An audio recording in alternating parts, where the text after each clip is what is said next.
మా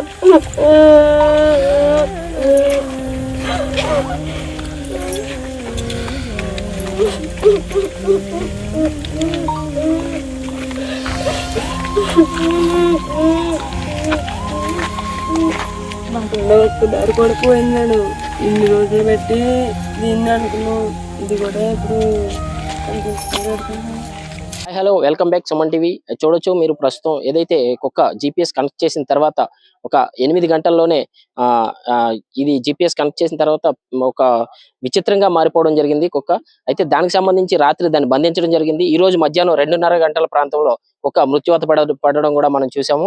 అయితే దీనికి సంబంధించి ఏదైనా కీలక అప్డేట్ ఇచ్చేది కుక్క అనుకుంటే దానికి అది కూడా చివరికి మాయమైపోయిందని చెప్పుకోవచ్చు. తల్లి ఆ విషయాన్ని ఆ మాట చెవిలో వినపడగానే తల్లి చాలా రోధిస్తూ కూడా ఇక్కడ మనం చూసాము. ఇందాక విజువల్స్ లో చూడొచ్చు. అయితే ఒక మహిళ బాధను అర్థం చేసుకోవాలని ఏదైతే సినీ ఫ్రేమ్ కరాటే కళ్యాణే ఉన్నారో ఇక్కడికి హైదరాబాద్ నుంచి కూడా ఇక్కడికి రావడం జరిగింది. ఈ వార్త విని నేను ఈ వారం రోజుల నుంచి కూడా ఈ వార్త వింటూ నేను చలించిపోయాను.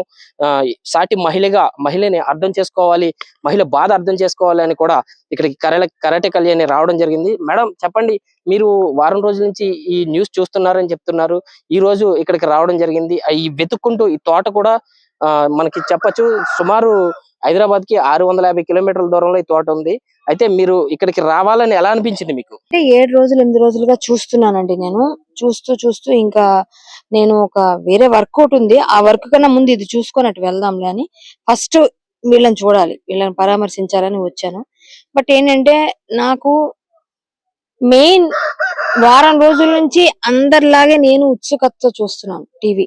ఏ క్షణం ఏ అప్డేట్ వస్తుంది, నిమిషంకి ఏ టీవీలో దొరికింది, ఆ పక్కనే ఉంది, బట్టలు దొరికి ఇట్లాంటివి పెడుతుంటారు కదా తంబునేల్స్. అవి చూసి నిజం అనుకుని ప్రతిదీ ఓపెన్ చేయడం, చూడడం, వేరే రావడం. సో ఇవన్నీ చూసి తంబునేల్స్ చూసి కూడా ఆనందపడుతూ ఉన్నాం మేము. వచ్చేసింది, దొరికేసింది, పాప దొరికింది, పక్కనే తోటలో బట్టలు దొరికాయి, ఇవి దొరికాయి అంటే నిజం అనుకున్నాను. కానీ అవన్నీ కాదు. లోపల ఉండే మ్యాటర్ ఇంకా వెతుకుతున్నారు, ఇంకా కూంబింగ్ జరుగుతుంది. ఎక్కడుందో తెలియదు. తల్లిదండ్రి కోసం కూడా ఇచ్చేస్తున్నారు అవన్నీ. సో అది చూసి కొంచెం నాకు కూడా ఫస్ట్ వీళ్ళని కలవాలి, వీళ్ళని ఓదార్చాలి, వీళ్ళకి ధైర్యం ఇవ్వాలి. ఎవరు రాకుండా పోలీసులను చూసి భయపడుతుంటారు కదా, ఒకళ్ళు వస్తే వాళ్ళ ధైర్యం వస్తుందని నేను వచ్చానండి. అయితే ఈ కేసులో ఏదైతే కుక్క కీలకంగా మారింది, కుక్క కూడా చనిపోవడం జరిగింది. ఏదైతే కీలక అప్డేట్ ఇస్తుంది అనుకున్నారు కుక్క, నిన్నటి నుంచి కూడా ఆ కుక్క కూడా చనిపోవడం జరిగింది. దానిపైన మీ అభిప్రాయం? అది చాలా అంటే అన్ఎక్స్పెక్టెడ్ థింగ్ అది. ఎందుకంటే అనుకున్నది ఒకటి, జరిగింది ఒకటి అయిపోయింది. అది ఏమో జిపిఎస్ ట్రాకర్ పెట్టారు దానికి, ఇది ఏదో టైంలో ఏదో ఒకటి ఇస్తదేమో క్లూ అనే ఆశ ఉండింది. కానీ అది ఎంత అటాచ్డ్ గా ఉంది పాపకి అంటే చనిపోవడంతోనే అర్థమవుతుంది మనకి. అది ఆ పాపతో ఆడుకొని మనకి మామూలుగా మూగ జీవాలకి ఎక్కువ అటాచ్మెంట్ ఉంటే అవి భోజనం కూడా చెయ్యవు. మనకేమైనా జరుగుతుంది అంటే వాటికి ఫస్ట్ తెలిసిపోతుంది. అది ఫైట్ చేసింది. అవతల ఎవరైతే పట్టుకెళ్లారా, జంతువా మనిషి తెలియదు, వాళ్ళతో ఫైట్ చేసింది.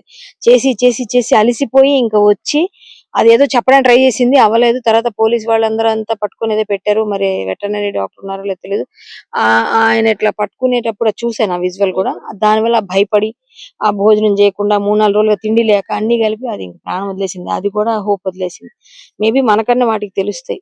మీరు ఇందాక ఒక మాట అన్నారు, ఇది అమావాస్య దగ్గరికి వస్తుంది, ఇది కూడా వేరే కోణంలో చూసే అవకాశం, ఇలాంటివి కూడా ఇప్పుడు నమ్మచ్చు అంటారా? ఎందుకు ఉండవండి, ఉంటాయి. అలా అంటే మనం నమ్మట్లేదని బయట నమ్మని వాళ్ళు ఉంటారా? ఆ చేసే వాళ్ళు నమ్ముతారు. మనం నమ్మట్లేదు అనుకుందాం, మనం ఇవన్నీ ఉండవులని ట్రాషన్ కొట్టేద్దాం. మరి దేవుడు ఉంటే దెయ్యం ఉన్నట్టే, దెయ్యం నమ్మే వాళ్ళు కూడా ఉన్నారు కదా, వాళ్లే కదా దెయ్యం పనులను చేస్తారు. ఏమో చిన్నపిల్లలు అయితే వాళ్ళకి కంఫర్ట్ ఏమో, మేబీ అలాంటి వాళ్ళని వలేసి చూసి వారం రోజుల ముందే తీసుకెళ్లారేమో. ఆ కోణాలు ఎందుకు చూడం మనం? అది కూడా మనం సస్పెక్ట్ చేయాలి. వారం రోజుల ముందు నుంచి అది ఎట్లా తీసుకొని చల్లబడిన తర్వాత అమావాస్య ముందు ఏం అనకూడదండి, అవి అనకూడదు, అలా జరగకూడదు. నేనైతే అనుకుంటున్నాను, ఆ పాప రావాలని కోరుకుంటున్నాను. అది కూడా ఒక కోణంలో ఎంక్వైరీ చెయ్యాల్సిందే, ఇదైతే నిజం. అయితే భవానీ తల్లి ఇక్కడ ఉంది, తల్లికి ఎటువంటి ధైర్యం చెప్పబోతున్నారు? తల్లికి నేను ఆల్రెడీ చెప్పాల్సిందంతా చెప్పాను. ఇక్కడ ఖాళీ చేసి వేరే ఊర్లోకి వెళ్ళిపోండి, మీకు ఎక్కడ దొరకకపోతే హైదరాబాద్ లో వాచ్మెన్ ఉద్యోగాన్ని పెట్టిస్తా, ఏమీ దొరకకపోతే మీరు చేసుకోండి, ఇదే వాచ్మెన్ జాబ్ అక్కడ చేయండి, హ్యాపీగా అక్కడ ఉండండి, నేను పెట్టిస్తా ఉద్యోగం. లేకపోతే ఏదో ఒక దగ్గర నేను ఫామ్ హౌస్ అక్కడ పెట్టిస్తా మీకు మంచి పొజిషన్, లేకపోతే ఏదో ఒక ఉద్యోగం చేపిస్తానమ్మా, మీరు ధైర్యంగా ఉండండి. లేకపోతే గవర్నమెంట్ అయితే అప్పీల్ చేస్తున్నాను, నేను ఇప్పుడు చేస్తున్నా. సార్ మీరు ఖచ్చితంగా ఈ ఫ్యామిలీని ఆదుకోండి.